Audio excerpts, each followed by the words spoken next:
Bad Medicine. I'm Jason Horton. I'm Rebecca Lieb. And this is Ghost Town.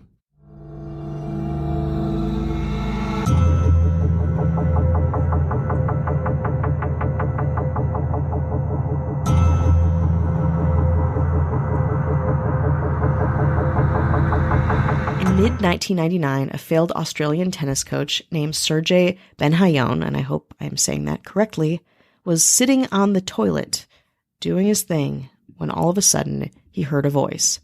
Then another voice. Startled, he listened more closely, and according to an Australian news outlet, Benhayon said, quote, "I just gave myself a time to sit and feel that moment, and that I could feel something really, really beautiful." Almost immediately, Benhayon became both a compelling and controversial figure, called a sexual predator, an abuser, and a, quote, charlatan who preys on cancer patients. With Benhayon at its helm, the bona fide cult of universal medicine took shape, an organization that continues to prey on Europe and Australia's sick, weak, vulnerable, and underaged. Sergey Benhayon was born in Montevideo, Uruguay, in 1964 to wealthy clothing manufacturers, but moved with his family to Australia when he was 6. There isn't much in Benhayon's childhood, really, but it is known that Benhayon and his family settled in Sydney while Sergey excelled at sports and went to school.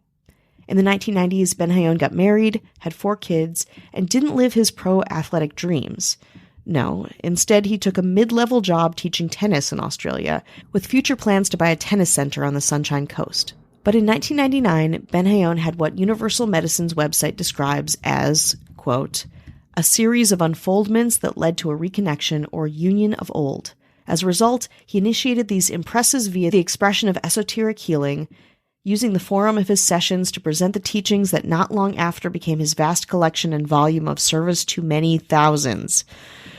Deep breath. It is a big bullshit word salad, obviously, but don't worry, because other sources describe this epiphany a little more clearly.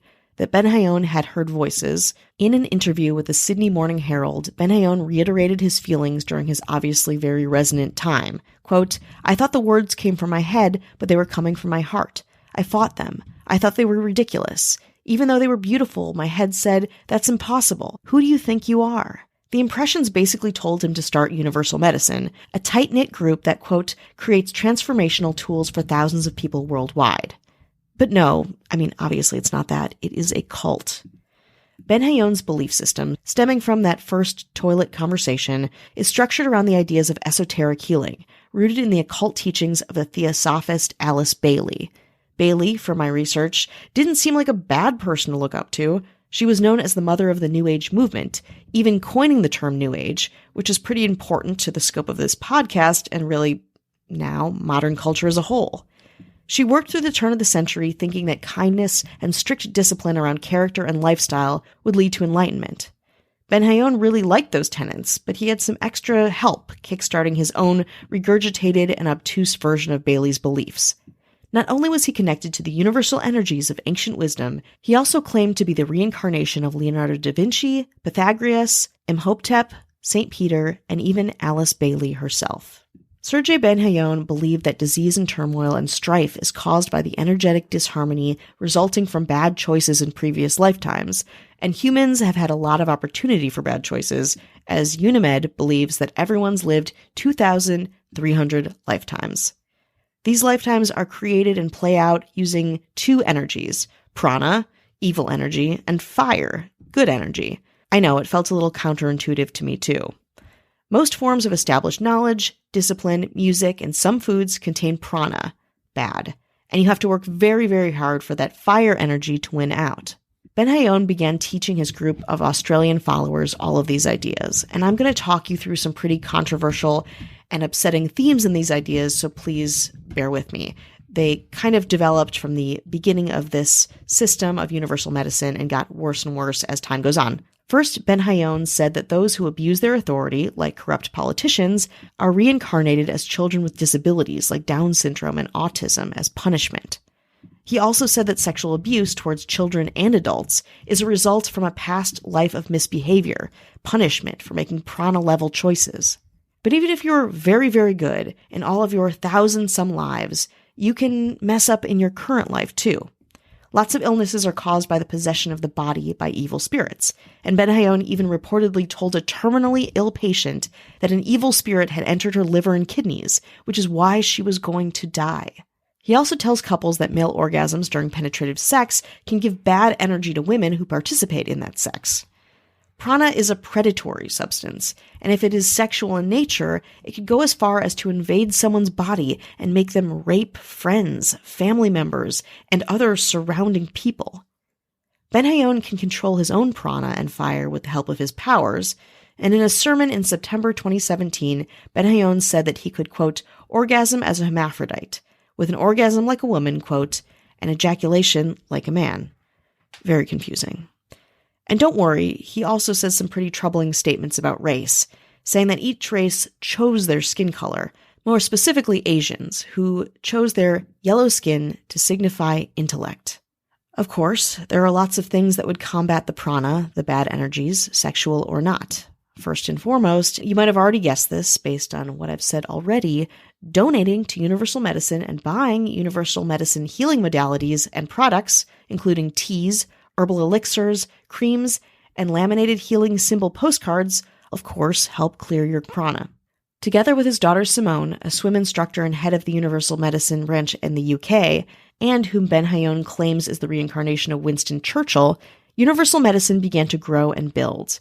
In the early aughts and into the 2010s, more than 15,000 people enrolled in Universal Medicine retreats in Australia, England, and Vietnam. Not to mention attendance at workshops, presentations, lectures, and private healing sessions, which totaled over $1.3 million in 2013.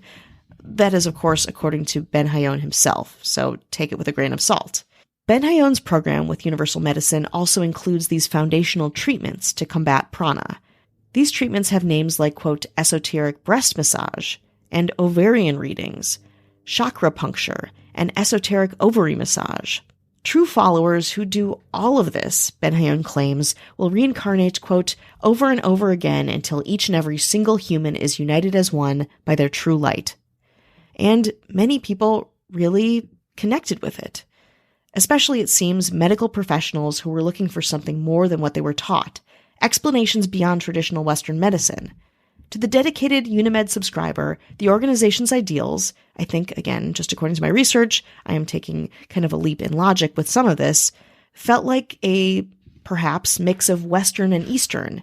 And at this point, the true cult-like features and problematic outlooks were couched in rhetoric that felt more spiritual, like a cozy wellness life hack more than, well, completely out of line. For example, here's another quote from the website that says, quote, there is a grander and far vaster version of who we truly are, a truth or way of being that supersedes even the highest known forms of so-called well-being and or fitness, and even what we think is wise, intelligent, or intelligence itself. There is a stupendous, already known, bottomless well of knowledge and wisdom that is eternally there, awaiting to be called on, and should one choose it, and from there, be prepared to do what it takes to live its non-instructional impulse and its serving way. Okay, if you look past, again, another dense wall of near meaningless words, it can be spun as something that seems maybe reflective or inspiring. Said an early follower, Dr. Anne Malat, an eye surgeon and daughter of doctors herself, quote, the core tenet of Sergey's teachings is energetic integrity and being willing to discern for yourself. And the greatest thing about him, and the reason why there are several doctors, nurses, and allied health practitioners working with him, is because he is very much in favor of Western medicine. But like us, he understands that if Western medicine were the Holy Grail, we'd all be well, and we're not. Again, sounds kind of reasonable, until you understand what it takes to be, quote, saved. Along with buying into the ideology, which again is upsetting when you look deep down into what Benayoun actually believes, followers of Universal Medicine are not allowed to consume alcohol, coffee, dairy, gluten, carrots, or potatoes, and are expected to be in bed by 9 p.m. every night and must wake up at 3 a.m. every morning. Women aren't allowed to play sports because it's believed that sports will thicken their vaginal walls and cause infertility, which put many of the members of Universal Medicine in the hospital, including a 10-month-old baby who is suffering from severe malnutrition. I want to emphasize that many dedicated members and leaders of Universal Medicine are medical professionals themselves. They've been trained in such, and they were looking, I guess, for something else. Also, if you like music, too bad.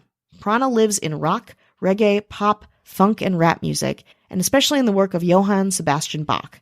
But Unimed followers can enjoy a specific type of music if they would like, music created by Miranda Benhayon, the second wife of Benhayon, or the official Universal Medicine musician Chris James, an ex-producer for artists like Paula Cole and Renee Fleming.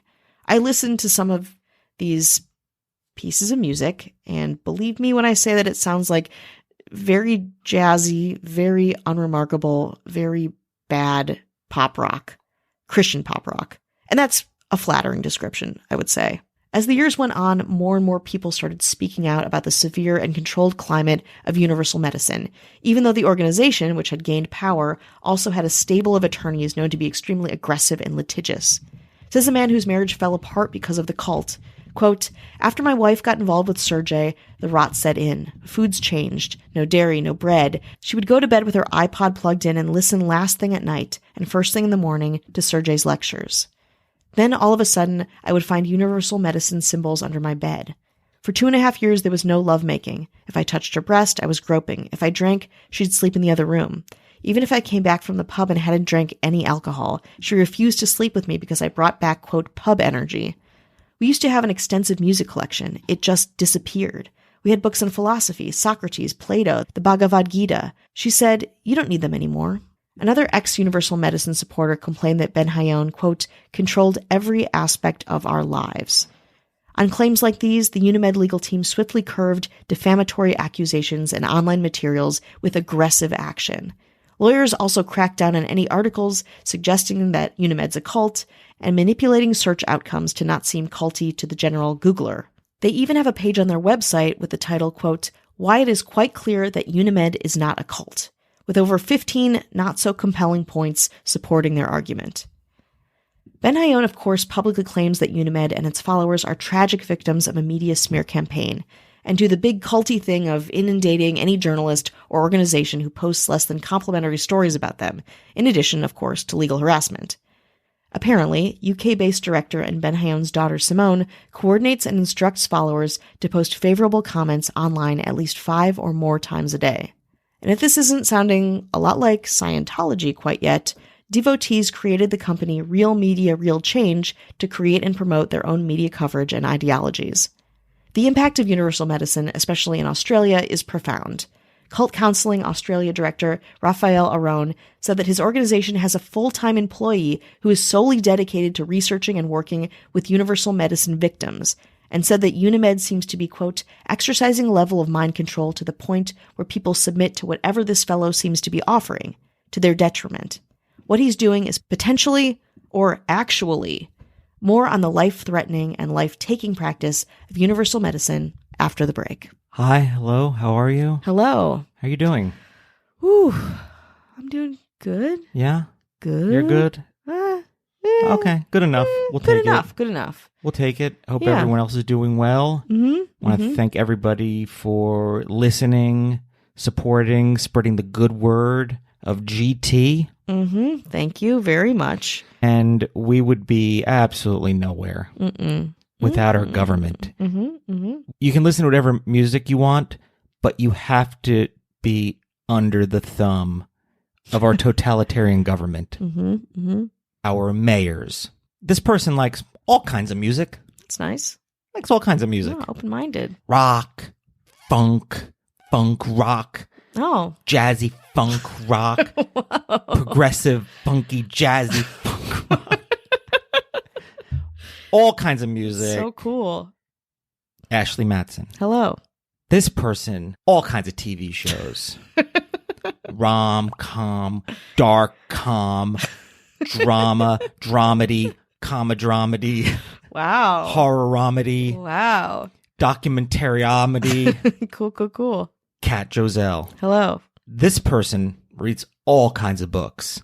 Self-help, no help, fictional, nonfiction, biopic, docu-book, book to tape, Whoa. book to tape, Wow. audiobook, So many options. video book, books with no words.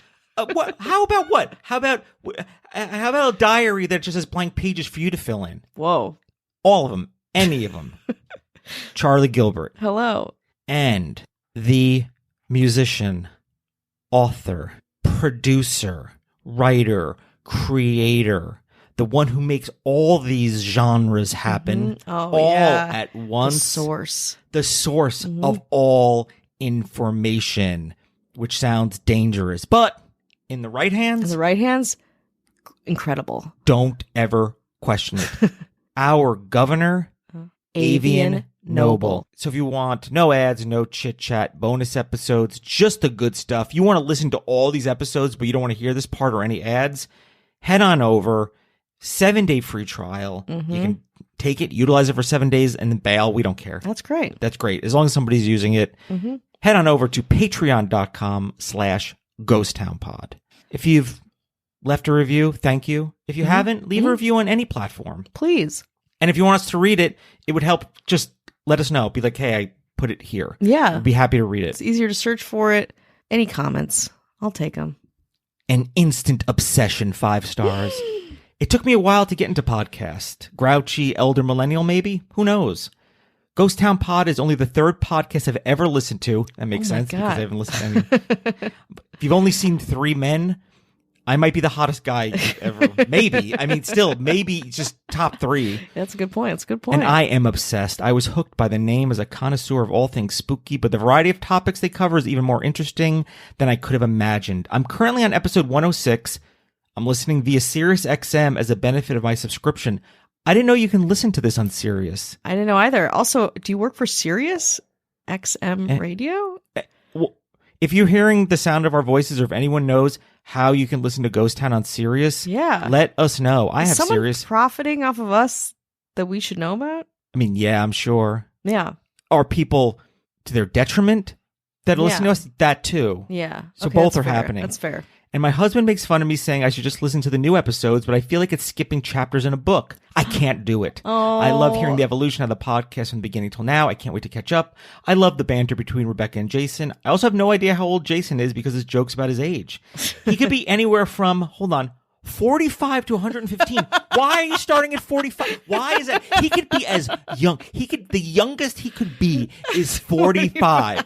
Why start, and why go to 115? Oh, that's not good. That's not good. It's the worst. This is arguably one of the best reviews until we got to this point for Jason. For me, I'm having a blast.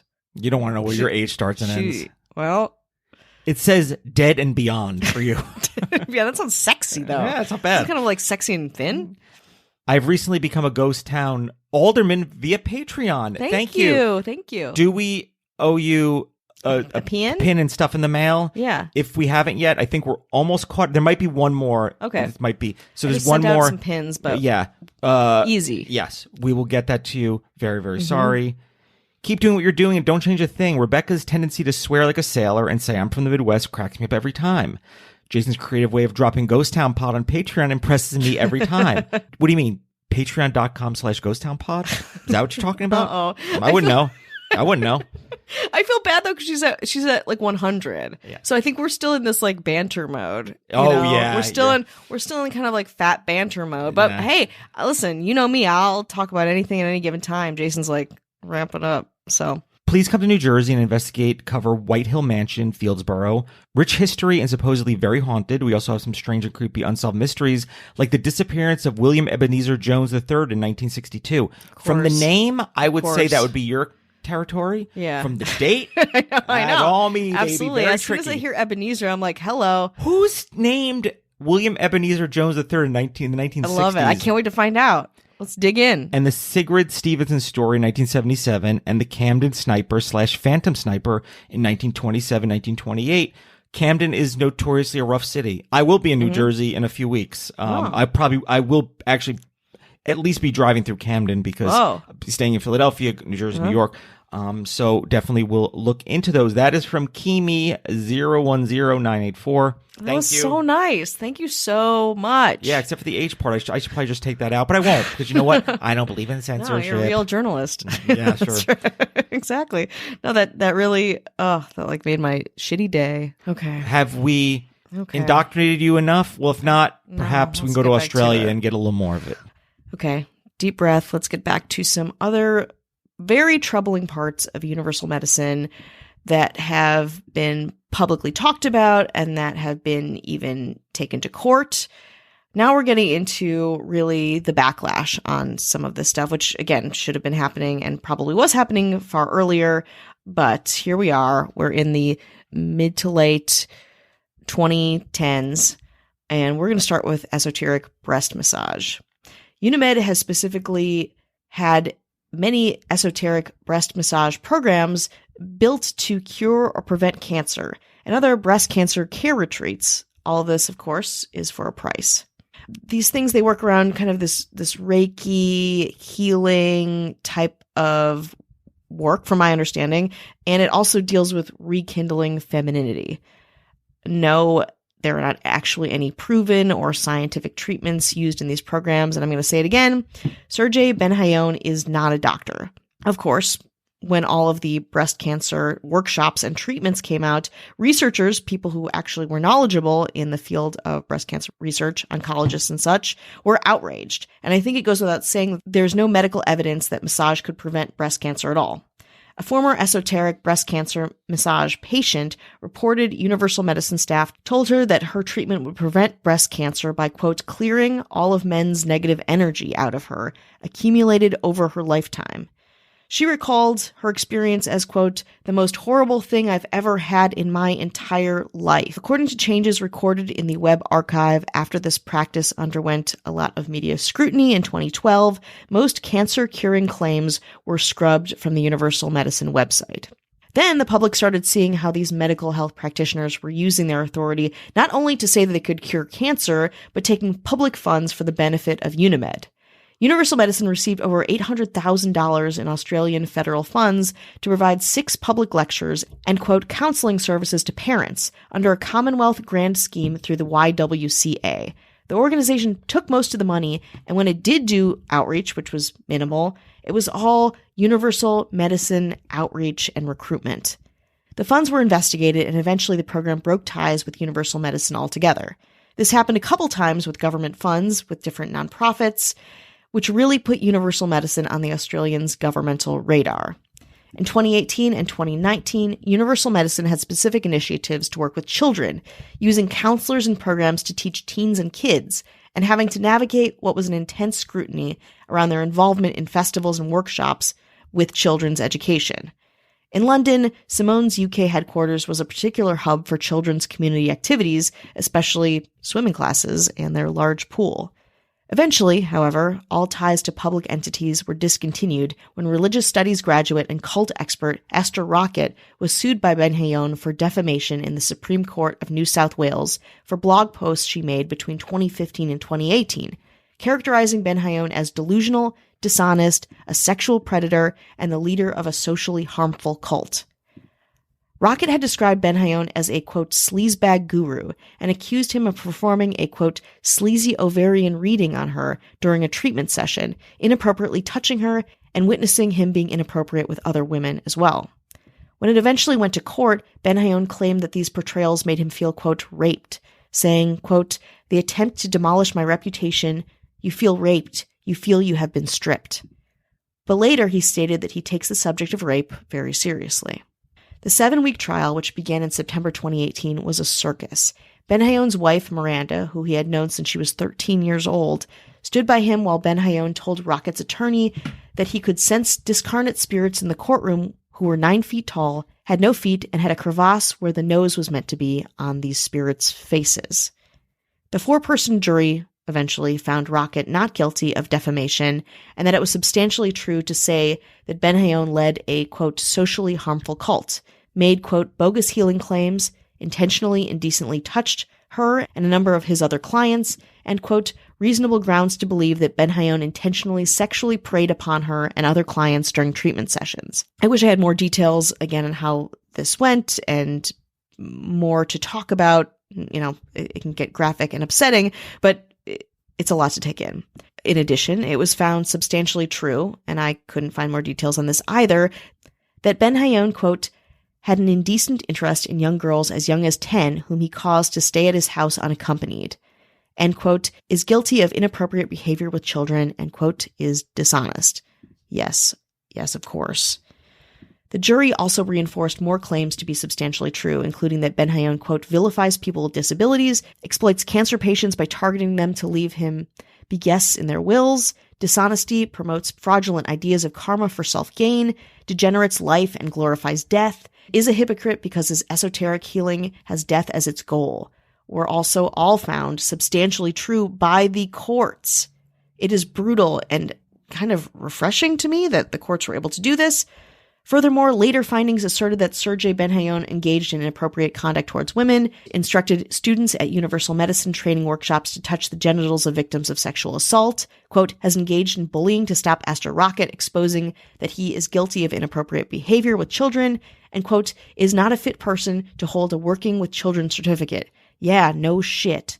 All this makes complete and utter sense to me. And again, I'm a little bit more biased in this episode because it is really infuriating to read all of this and to know that this is still a practicing organization. And I also want to say that I have a lot of respect, I think, for my research with this case in the European legal process. It seemed very effective in this specific case. Of course, Sergey Benayoun denies it all, even rejecting a plea deal made earlier in the trial, but it didn't matter.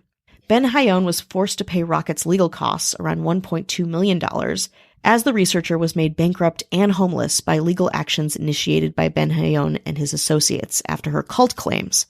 In September 2019, Benayoun and 7 other Unimed members published online retractions and apologies for articles written about Rocket. Of course, I found lots of cases of family members who were torn away by the cult of Universal Medicine, and some even went to trial.